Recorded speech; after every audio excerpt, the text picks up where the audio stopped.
Hello, I'm Chris Fowler for Sports Century. In the most elemental of sports, Smoke and Joe Frazier employed a simple form of math. 4 for 1. He would let you hit him 4 times if he could hit you once, especially if the once was that wrecking ball left hook. He was the most honest of heavyweights, a relentless no-frills laborer whose fights with Muhammad Ali will forever be remembered as an epic trilogy of courage, savagery, and skill.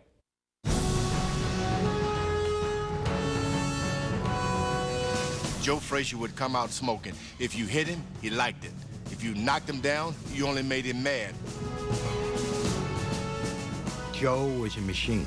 That Philadelphia left hook has a life all its own. It's almost like it's got a brain, it's got desire, it's got hungers, it's got needs. I remember him lifting Dave Zieglowitz off the canvas with the left hook, just literally lifted him into the air and deposited him like 5 feet away. You don't want to throw a right hand with Joe Frazier. The first day I boxed with him, I threw a right hand. When I threw it, he slipped and he hit me with a hook to the kidneys and a hook to the head. He doubled it up. Bang, bang. If he hit you in the kidneys, you'd pass blood for a month. And if he'd hit you in the ribs, you wouldn't breathe right for 6 months. And if he hit you in the jaw, you were down. Joe's physique determined his style. He had to get close to an opponent to do any damage. So he had to come straight ahead. He wasn't going to be a fancy finesse kind of fighter. All he did was just come at you. You know, he's come at you, goddamn it, he'd kid you. You know, he didn't even have the body of a heavyweight. All his weight was on his backside and his legs. He was greatly admired as a prize fighter because he was in the Dempsey Marciano tradition of fighter, brawlers, aggressive guys who were willing to take whatever you could give them. One man gave him all he could handle and absorbed as much in return. Over 5 years, splattered with contempt, insult, and bitterness, Joe Frazier and Muhammad Ali engaged in what has been called a blood trilogy. The great heavyweight needs to be tested in a way that leaves no doubt, to bring out all his great gifts, and Frazier did that with Ali. Ali was always center stage. Ali had the gift of gab, he had the lines, he had the charisma. All Joe Frazier's gonna see all night is that left, that right. That's all Joe Frazier's gonna see. I'm the king, and the world is gonna know I'm the king. Poor Joe was just overwhelmed by Ali. He just couldn't measure up. Ali was the sun compared to everyone else being a light bulb. So it was natural that Joe Frazier didn't get the kind of attention that Ali did. What attention Frazier did get was that of a bull to a matador, especially in the arena of public debate, where the rules of engagement favored Ali's verbal skills. From 1971 to 1975, Frazier's psyche was peppered unmercifully with viperish, acid-tipped jabs. Clumsy, ugly, flat-footed Joe Frazier. He branded Joe Frazier in a way that was very cruel. But it wasn't done by accident. It was done to gain a psychological advantage. The cruelty towards Frazier was, you know, just bad taste. Ali could be cruel in and out of the ring. He understood psychological warfare. He understood how you tried to build up an event. And to him, it was all fun and games. It's the biggest fight because for the first time you've had a witty, quick, fast-talking heavyweight champ. When the most of them asking the question, how do you feel, champ?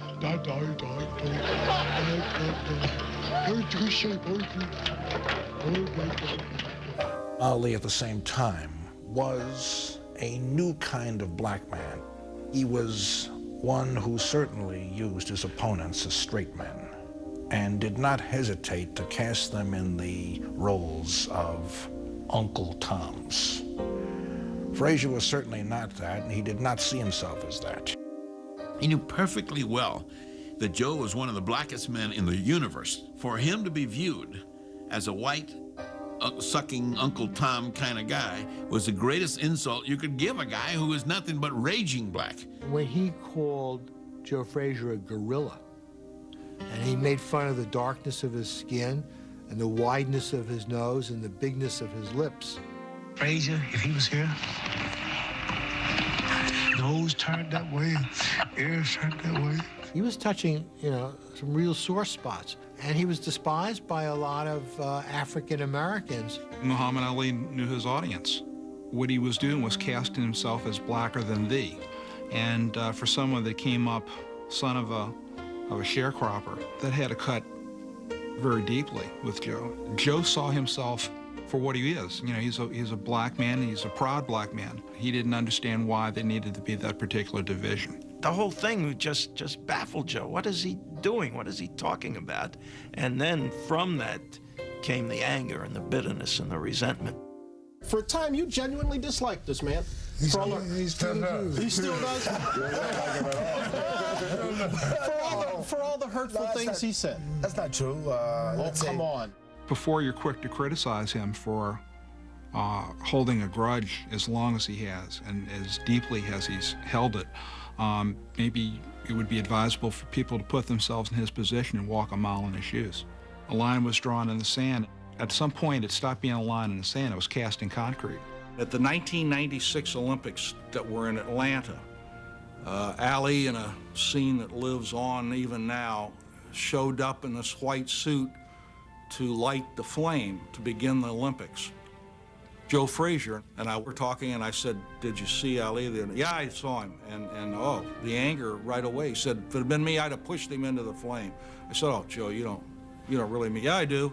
The fact that Muhammad called Joe and Uncle Tom, the fact that he told him how ugly he was, the fact that he was going to get the gorilla in Manila, the fact that he was called a white man's champion, all those things were done and said supposedly to make those three fights happen as they did. They did just what they were intended to, but they hurt Joe, and they hurt deep. To this day, Joe Frazier still abhors Muhammad Ali.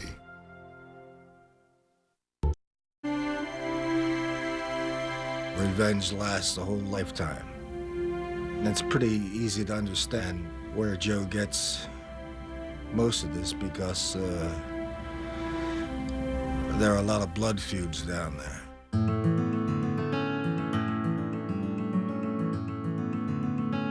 Down there was coastal South Carolina, where Joe Frazier was taught early and well about the differences between black and white. Born in January of 1944, Joe and 10 siblings were raised by sharecropping parents who sweated every nickel and dime to put food on the table. When Joe Frazier was growing up in Beaufort, South Carolina, it was the hunger capital of America, and that's a fact. It had the highest infant mortality in America. There were holes in the roof, and the rain used to pour through or the sunshine. And the outhouse was about 100 yards away. There are hardly any lights there. The only light was moonlight.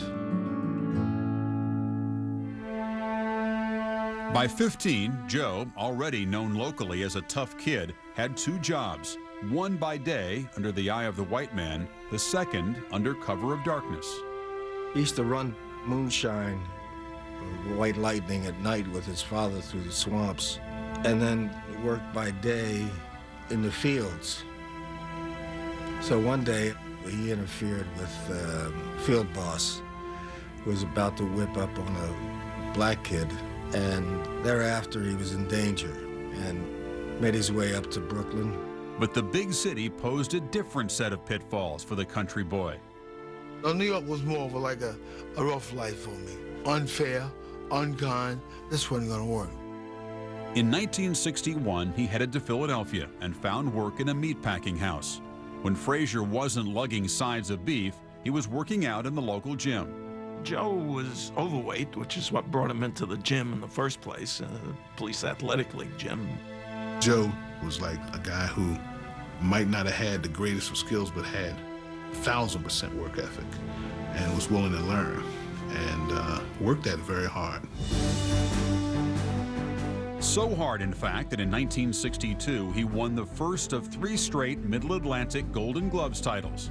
In the summer of 1964, Frazier replaced an injured Buster Mathis as heavyweight on the U.S. Olympic team in Tokyo.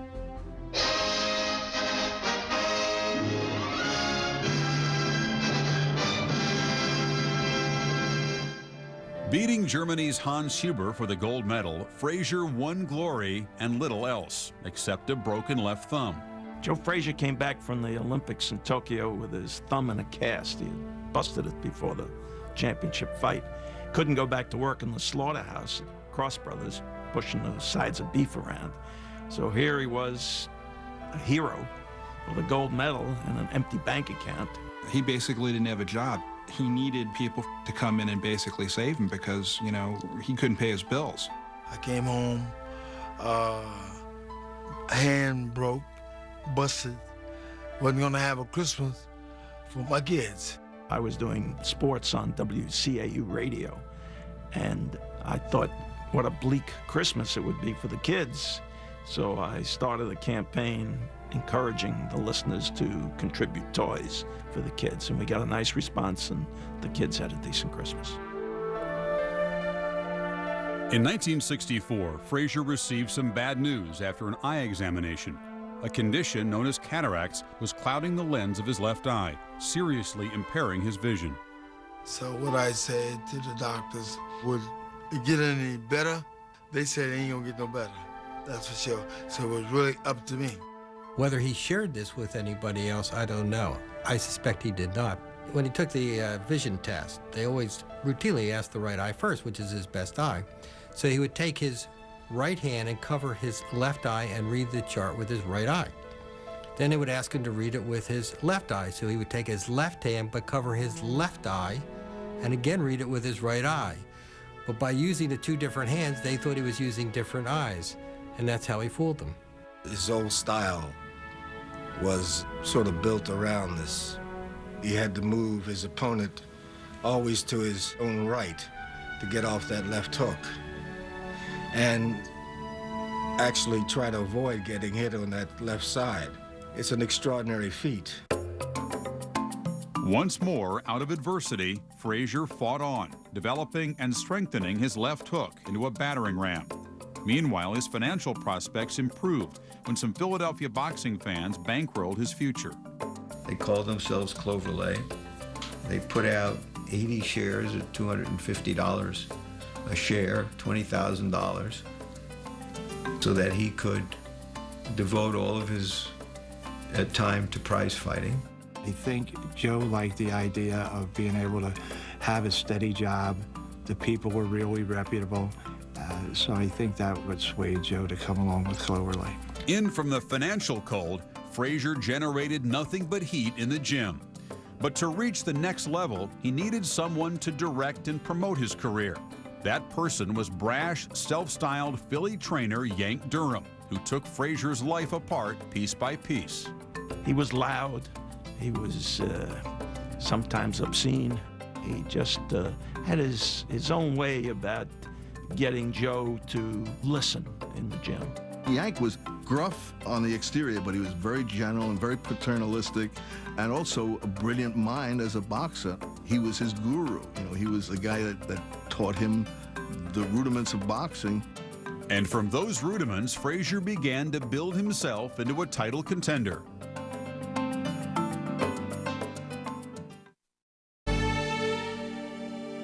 From 1965 to 1967, Frazier burned a hole through the heavyweight division until he stood ready to challenge Ali for the heavyweight crown.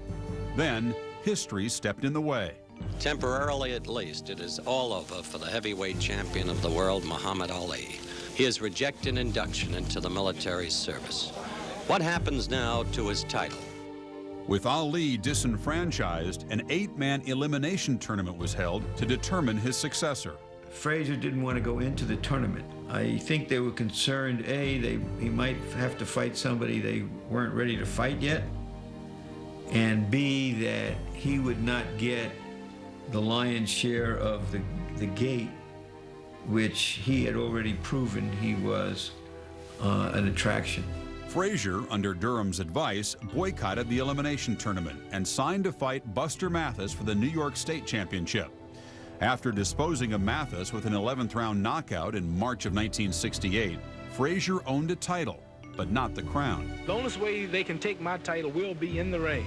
And I've been telling the world for the past 4 years that I'm history's greatest prize fighter, and the only way they can prove that I'm not is to get me beat in the ring. The Ali camp was moving all around the country and the world trying to get Ali licensed to box. Joe Frazier, went to Washington to try to get him his license back. Joe Frazier helped him both privately and publicly. Frazier wanted to fight Ali. I'm not quite sure it was this magnanimous gesture of helping a fellow human being, which is why Joe Frazier was trying wherever he could to help Ali get a license. Whether he was dealing purely from his heart or had his eye on a huge payday, Frazier not only lobbied for the exiled Ali, but he helped him get through a lean moment or two. In either case, the payback was hurtful and confusing. Joe didn't understand why he, after having that kind of Kodak moment, you know what I'm saying? All of a sudden, Ali goes from Jekyll to Hyde on him. If he befriends you and trusts you, I think that's what hurt him so much, I believe, with Ali. He gave him himself and was helping a friend that he thought was his friend, and then I believe he got played. Ali used his mouth to dominate everything. He couldn't let you think you were dominating him.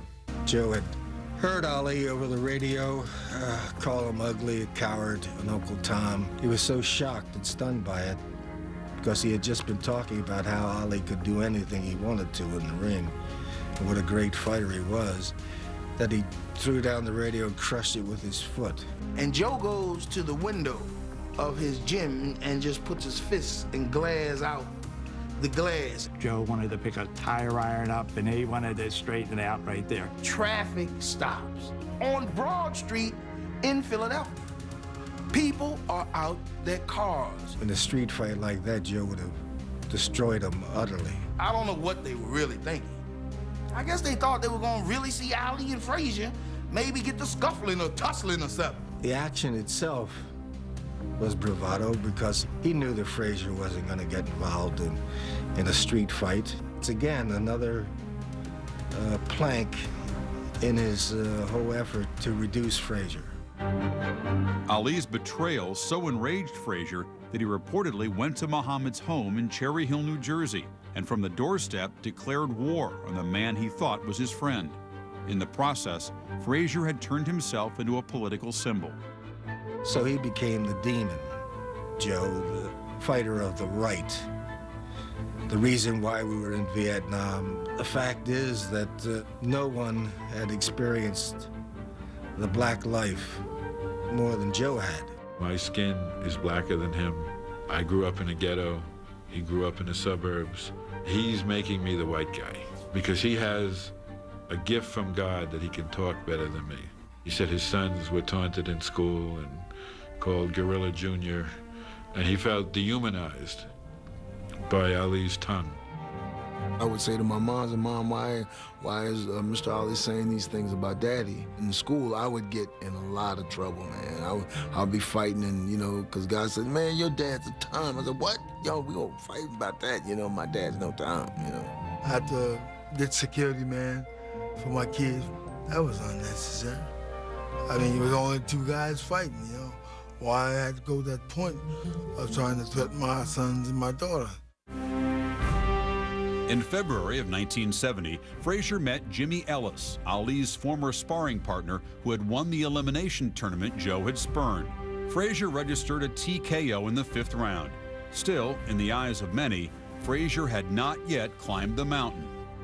He wins the New York title, and everybody says, yeah, where's Ali? He knocks out Jimmy Ellis, wins the WBA title, and they say, that's Ali's sparring partner. This is a terrible, frustrating thing for Joe Frazier. And I won't wait till, let's say, the fellow who said he was going to give a belt to somebody, I won't retire till he comes back. 8 months later, a new ring life was born for Ali. Licensed by Georgia, he dispatched Jerry Quarry in Atlanta. 6 weeks later, he defeated Oscar Bonavena in New York. Meanwhile, Frazier was waiting. But when they signed on December 30th to fight for the title, a political maelstrom revolved around them.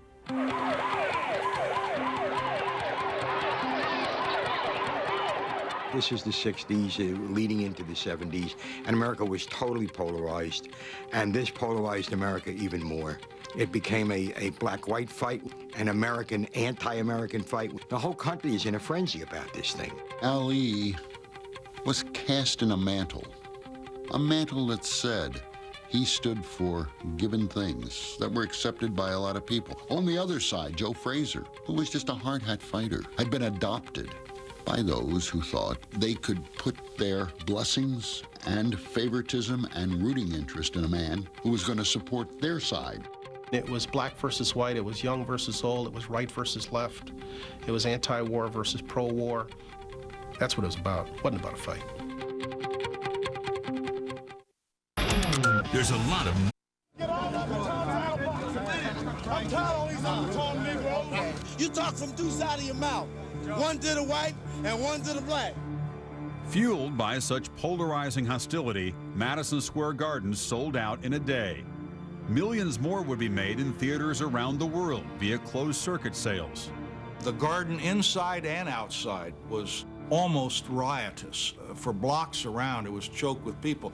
It was not unlike Times Square on a New Year's Eve. There's something about the night of a heavyweight championship fight. You can feel it in the air. It's raw and it's primal, and there's the smell of bloodlust, and it was thick and powerful that night.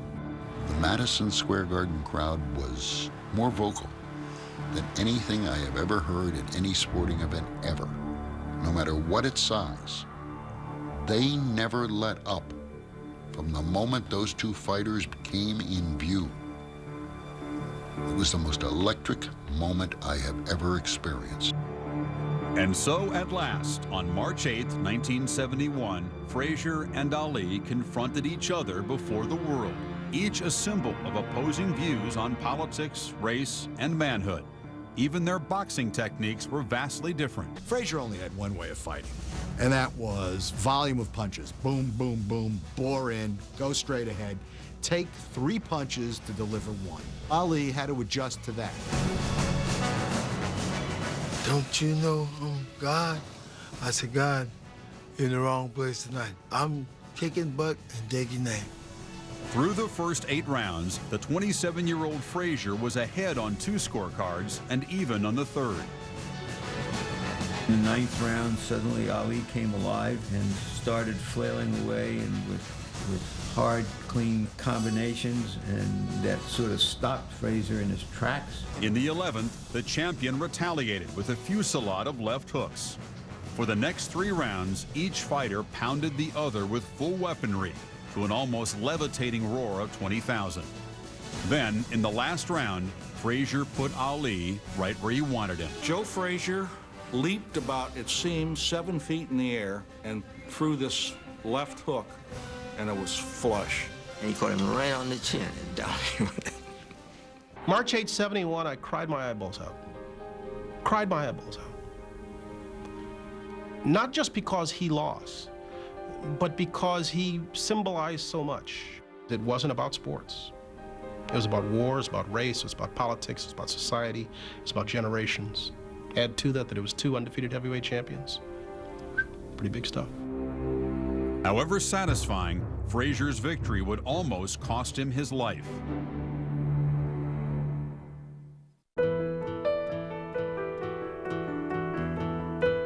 Frazier goes to the hospital, and within 2 days, my phones are banked with calls that he's dead. We thought Joe was in the hospital in intensive care. His kidneys shut down.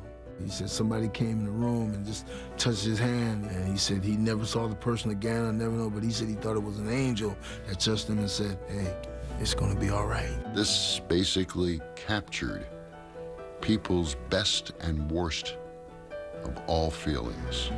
And maybe it was those people that were calling me who hoped he was dead because he destroyed their symbol. Ali had done an interview the next day with his jaw swollen and said, "Look how pretty I am. Who do you think won that fight?" They can call him the champion, but I'm the champion. I whooped him. I don't care what a few officials say. People said, well, maybe you won, maybe you didn't. Problem is, they didn't give Joe credit. Joe beat Muhammad Ali on that night. That's all there was to it, period. He beat him. Now, what you guys gonna say now? What can you say now? Huh? I mean everybody a liar, and I mean everybody a believer. I was the butterfly. Back in the boxing ring, Frazier made short work of lesser lights Terry Daniels and Ron Stander. Waiting in the wings, however, was a man who stirred fear in the heart of the Frazier camp. 6'3", 217-pound George Foreman. Conventional wisdom is that Joe took the fight over Yancey Durham's objections, that Yank didn't want him to fight Foreman, and Joe's pride got in the way, and he said, make the fight. And they did, and the discrepancy in size and strength is obvious right from the weigh-in. He thought he could beat George because George was never a great fighter. He's just a strong guy, big son of a bitch, and could punch. You saw the left hook land on Foreman. That's what he'll be working on all night. Joe was hitting him, but he couldn't hurt him. Down goes Frazier! Down goes Frazier! Down goes Frazier! When my father fell the first time, I started laughing, man. I was like, Daddy, stop playing, Daddy. Why are you playing? And then I could hear Cosella. Foreman is all over Joe Frazier. Frazier is down again. When my father fell the second time, man, I got mad. I was like, Daddy, stop playing. Why you playing, Daddy?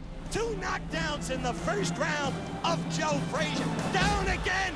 And then the reality hit me. After about 3 or 4 more times he fell, I was like, man, Daddy's not playing. And that was the first time in my life that I realized that my dad was human. Frazier's knees buckled. He is down. He is down for the 4th time in the fight. To have Joe Frazier down almost 6 times, probably the greatest moment of my professional career to that point. A quick left from Joe. Another. Frazier is down for the 5th time in this fight. Couldn't believe it was happening. I just couldn't believe it. Joe is standing. There he goes. And I kept knocking him down because I was afraid he was going to get up and get me. It is over. It is over. It is over in the 2nd round. George Foreman is the heavyweight champion of the world. 7 months after his loss to Foreman in January of 1973, Frazier suffered another setback. His alter ego, mentor, and manager, Yank Durham, died following a stroke. Although close friend and cornerman Eddie Futch stepped in to fill the void, Frazier's desire seemed on the wane. But the coals within him stirred when he signed to fight Ali again, and their dirty pre-fight dancing resumed. Why you think I'm eating? Sit down, Joe. Huh? Sit down quick. Why you think I'm eating? The brothers are here. Doing this too? Whatever happened, something happened, and Frazier went crazy. Sit down quick, Joe. Well, we're having a scene, as you can see. There are people to this day who think Cosell may have instigated the whole thing, but he didn't. I mean, Ali instigated the whole thing. It's hard to tell whether it's clowning or for real between the 2 fighters. I think Howard was astonished. He was absolutely astonished. And I think he thought it was real and somebody was going to get hurt, maybe him. This kind of thing has been going on all along in terms of promotion of the fight, and this time it seems to be for real. Here was real emotion, and Ali being Ali and Frazier being Frazier, it was quite a moment.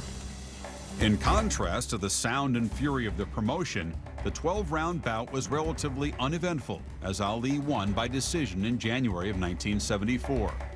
While Frazier stewed, Ali rumbled in the jungle, regaining his crown by knocking out Foreman in Kinshasa, Zaire. In July of 1975, Frazier and Ali agreed to a 3rd match. Each man had won 1. This was the tiebreaker. This was the penultimate fight. There was something much more important at stake. Muhammad Ali and Joe Frazier were fighting for the heavyweight championship of each other. They both understood that whoever won this fight, well, that's who history was going to recognize as the greater fighter.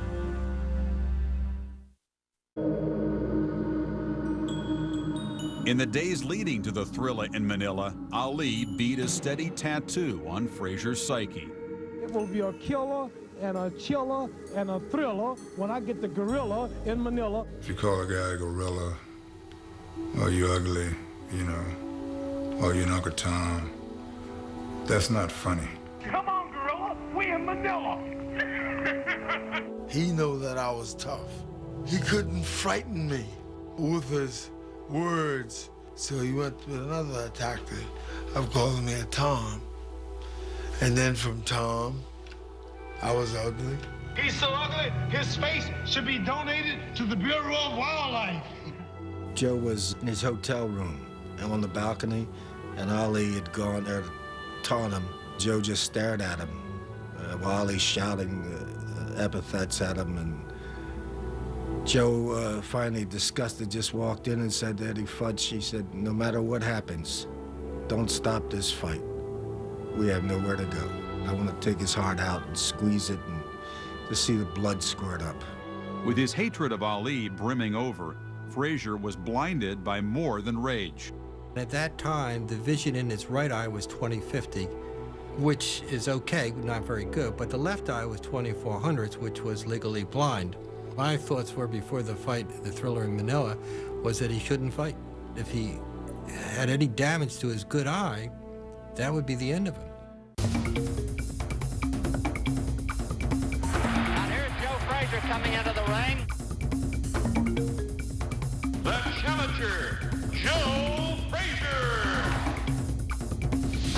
The heavyweight champion of the world, Muhammad Ali. On a sweltering morning of October 1st, 1975, in Quezon City, just outside Manila, the last act of their blood trilogy played out before the world. It's 15 rounds, and here is round one. It was a fight in 3 parts. The first part, Ali is just whipping on Frazier. Somehow, in the middle rounds, Frazier comes through. Frazier starts wailing, he cuts off the ring, he gets him on the ropes. He was killing Ali. And then it turned again. Ali tried to regain the psychological edge by looking at him and saying, Joe Frazier, they told me you were washed up. And Frazier said, they told you wrong, pretty boy. Frazier is very strong and scoring heavily, even though he took a lot in this round. Closest to life and death I've ever seen. Two equally matched fighters at the top of their form with an intense competitive edge on each other, if not dislike, actual hatred, if you will. It didn't seem that you could survive that. And Ali is scoring on him. The kind of torture that Ali and Frazier dished out to each other in the heat of Manila, with everything that was at stake between them mentally and psychologically, yeah, I don't think near death is too hyperbolic a statement. Joe got hit with a right-hand shot that knocked his mouthpiece about 6 throat back in the audience. Frazier was gone. Joe could not see, and Ali could keep wailing away at will with that jab in his eyes. Frazier's badly hurt. His good eye, the right eye, was starting to close. It was all puffed up. And I knew he couldn't see hardly anything out of his left eye. If you have somebody there who's just not able to protect themselves, this is a very dangerous situation. With one eye closed and the other all but sightless, Frazier was operating by sound, touch, and smell in the 14th round. He wasn't picking up those right hands, and he wasn't moving Ali to his right. So that eye was out there, and Ali kept banging away and digging into it, and large islands seemed to emerge around that eye. Frazier looked awful tired, is puffed around both eyes now. It looked like Ali was going to have to quit in the corner because he was getting so beat up. He couldn't breathe. He said in the corner, I feel like I'm dying. This must be what death feels like. In the opposite corner, Eddie Fudge was caught in the grim reality of the moment. Fudge hesitated before that round. The questions spun through his mind like a subway train out of control. Well, I don't want to see him get hurt. He's got a family. He's a good kid. You know, I want him to walk away from this. I said, it's all over, Joe. And he jumped up. And I just tapped him on the shoulder. I said, sit down. I told Ed, I said, let me go out. He said, you can't see, and I know it. I said, I can visualize it. Go on. Don't worry about it. He said, no. So I said, okay. Shut it down. I think it's going to be over. It's all over.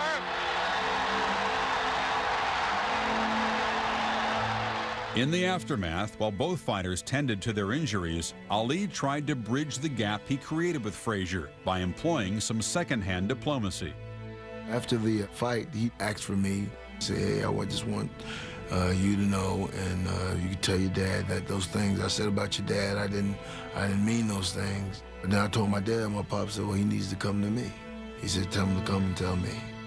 Ali's insults had cut too deep to be healed by anything less than a personal apology. Without it, Frazier carried his inner scars into a future fired by rage over the public theft of his dignity.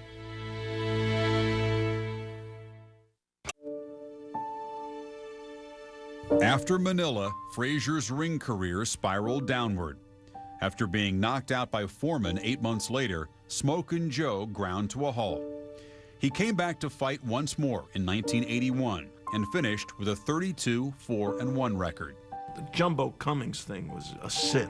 Joe had no business getting back in the ring. Since that fight, I had seen Joe coherent and bright-eyed and full of goodwill, and there are times when I've seen him slurring his words, being surly, not the normal Joe Frazier. In 1985, he and his wife Florence filed for divorce after more than 20 years, and Frazier eventually moved into a loft apartment above his gym where he trained local talent.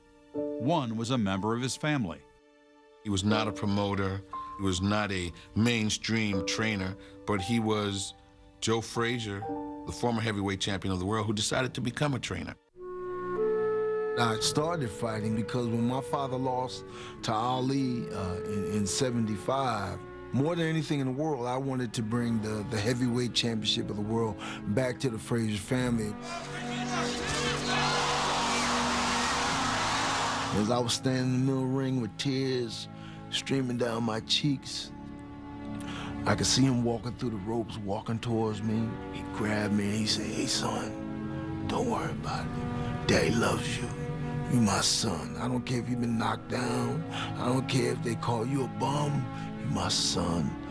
I love you. When Marvis retired in 1988, Frazier tried to make a champion of Joe Jr. But when he drifted into a life of crime and drugs, his father withdrew almost completely from public life. Afflicted by cataracts, diabetes, and high blood pressure, the great fighter had become an afterthought, even in his hometown. I think the total slap in the face was when they were going to put the Rocky statue in Philadelphia and not put a statue of Joe. The statue in the heart of the sporting district, a boxer who was to signify the heart of boxing in Philadelphia, who was to signify the blue-collar boxer, when all the time all they had to do was to take that camera down to North Broad Street to Joe Frazier's gym, and they would have had it right there.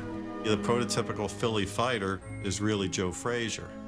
We didn't have too many Rockies in our town that ever did what the Rocky in the movie did, but we did have a guy who came here and worked his way up from nothing and won the heavyweight championship of the world and should go down as one of the 10 greatest heavyweight champions of all time, and probably won't. In June of 2001, two fighters named Ali and Frazier squared off. Their first names were Layla and Jackie. And the fact that both of these men were close to their children like that, it's not hard to see that the children would feel the animosities and the tensions of the fathers. Ironically, when they both decided to take the paths of their fathers and become boxers, they didn't have to perpetrate or plan or lay out a media format or a guideline, because it was there. Joe Frazier's attitude is, oh, my daughter wants to go for it, let her go for it. And I actually think somewhere in the back of his mind, he just would get a kick out of seeing her maybe beat Layla Ali. That's how far this rivalry goes in his mind. 3 months before their daughter's bout, Ali went public with an apology to Frazier in the New York Times. Smokin' Joe rejected it, saying, he did not apologize to me. Ali's response was, if you see Frazier, you tell him he's still a gorilla. Muhammad Ali did not go to the fight between Layla Ali and Jackie Frazier-Lod. Maybe at that particular point in time, you know, there might have been an opportunity to have some sort of reconciliation. That's what everyone's going to want to see. For them to just sit down and say, look, you know, this thing's gone on long enough. In February of 2002, the two met behind closed doors the night before the NBA All-Star Game in Philadelphia. According to Frazier's son, Marvis, who was in the room, they, quote, talked, hugged, and let bygones be bygones, end quote. After more than 3 decades, the blood feud was over. They gave the world 3 of the best fights you will ever see. They did what they were supposed to do. That was kick ass. You don't kick ass and say I'm sorry.